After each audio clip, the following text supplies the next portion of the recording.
ಸಖತ್ ಖಾರ ಬಣ್ಣ ಮತ್ತು ರುಚಿ ಆಚಿ ಚಿಲ್ಲಿ ಪೌಡರ್. ಕೊಡಗು ಅಂದರೆ ಅದೊಂದು ವಿಶೇಷ ಜಿಲ್ಲೆ. ಇಲ್ಲಿನ ಆಚಾರ ವಿಚಾರಗಳು, ಹಬ್ಬ ಹರಿದಿನಗಳು ಎಲ್ಲವೂ ಕೂಡ ಡಿಫ್ರೆಂಟ್. ಅದೇ ಕೊಡಗಿನಾದ್ಯಂತ ಹುತ್ತರಿ ಹಬ್ಬದ ಸಂಭ್ರಮ ಕಳೆಗಟ್ಟಿದ್ದು ಮನೆ ಮನೆಯಲ್ಲೂ ಹುತ್ತರಿ ಹಬ್ಬದ ಸಂಭ್ರಮ ಇದೀಗ ಮನೆ ಮಾಡಿದೆ. ಧಾನ್ಯಲಕ್ಷ್ಮಿಯನ್ನು ಗದ್ದೆಯಿಂದ ಮನೆ ತಂದು ತುಂಬಿಸಿಕೊಳ್ಳೋದೇ ಈ ಹಬ್ಬದ ವಿಶೇಷ. ಹಾಗೆ ಕೊಡಗಿನ ಸುಗ್ಗಿ ಹಬ್ಬ ಅಂತಲೇ ಈ ಹುತ್ತರಿ ಹಬ್ಬ ಫೇಮಸ್ ಆಗಿದೆ. ಕೊಡಗು ಜಿಲ್ಲೆಯಾದ್ಯಂತ ಈಗ ಹುತ್ತರಿ ಹಬ್ಬದ ಸಂಭ್ರಮ ಮನೆ ಮಾಡಿದ್ದು ಎಲ್ಲರ ಬಾಯಲ್ಲಿ ಪೋಲಿ ಪೋಲಿ ಏ ಬಾ ದೇವ ಘೋಷಣೆಗಳು ಮೊಳಗ್ತಾ ಇವೆ.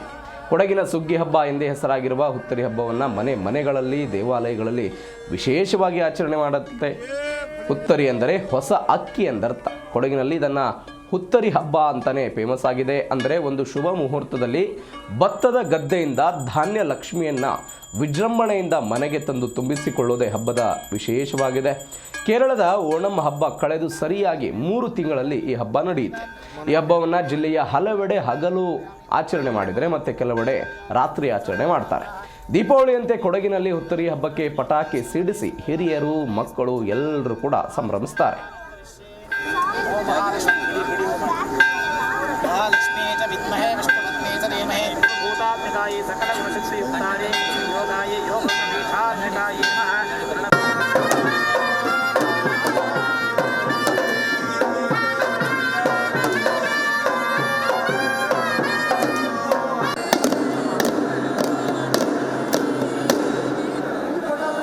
ಇಡೀ ಕೊಡಗಿನಲ್ಲಿ ಈಶ್ವರಗಪ್ಪ ಕಟ್ಟುಪೋಲೆ ಭತ್ತನ ಕುಯ್ಯೋ ಪದ್ಧತಿ, ನಾಟಿನ ಕುಯ್ಯೋ ಪದ್ಧತಿ, ಆ ಪೋಲೆ ಇಗ್ಗತಪ್ಪ ದೇವರಲ್ಲಿ ಕಟ್ಟು ಬೀಳುತ್ತೆ. ಕಟ್ಟು ಬಿದ್ದು ಅದನ್ನು ನೆರೆ ಕಟ್ಟೋದು ಮಾಡಿ ಉತ್ತರಿ ಹಬ್ಬ ಅಂತ ಮಾಡ್ತೀವಿ. ಅದರಲ್ಲಿ ನಾವು ಪಾಂಡಿರ ಅವರು ದೇಶತಕ್ಕರಾಗಿ ಇದ್ದು ಹಳೆ ಕಾಲದಲ್ಲಿ ಇಗ್ಗತಪ್ಪ ದೇವಸ್ಥಾನದಲ್ಲಿ ಮಾಡ್ತಾ ಇದ್ದೀವಿ. ಅದನ್ನೇ ಇವಾಗ ಓಂಕಾರೇಶ್ವರ ದೇವಸ್ಥಾನದಲ್ಲಿ ಬಂದು ತಕ್ಕಮೆ ವಹಿಸ್ಕೊಂಡು ಇಲ್ಲಿ ತಕ್ಕಮೆ ವಹಿಸ್ಕೊಂಡು ಬರ್ತೀವಿ. ಅದೇ ಪೋಲೆ ಕೊಡ ಸಮಾಜದಲ್ಲಿ ಬಂದು ಕುತ್ತಿ ತಗೊಂಡು ಓಂಕಾರೇಶ್ವರ ದೇವಸ್ಥಾನಕ್ಕೆ ಹೋಗಿ ಅಲ್ಲಿ ಕದಿರು ತೆಗೆದು ಅಲ್ಲಿಂದ ಮತ್ತೆ ಕೋಟೆ ಗಣಪತಿ ದೇವಸ್ಥಾನಕ್ಕೆ ಹೋಗಿ ಕೋಟೆಯಲ್ಲಿ ಕದಿರು ಕಟ್ಟಿಬಿಟ್ಟು ಬಂದು ಕೊಡ ಸಮಾಜದಲ್ಲಿ ಬಂದು ಸಾರ್ವಜನಿಕರಾಗಿ ಇದರ ಉತ್ತರಿ ಹಬ್ಬದ ವಿಶೇಷತೆ ಕದಿರು ವಿತರಿಸ್ತೀವಿ.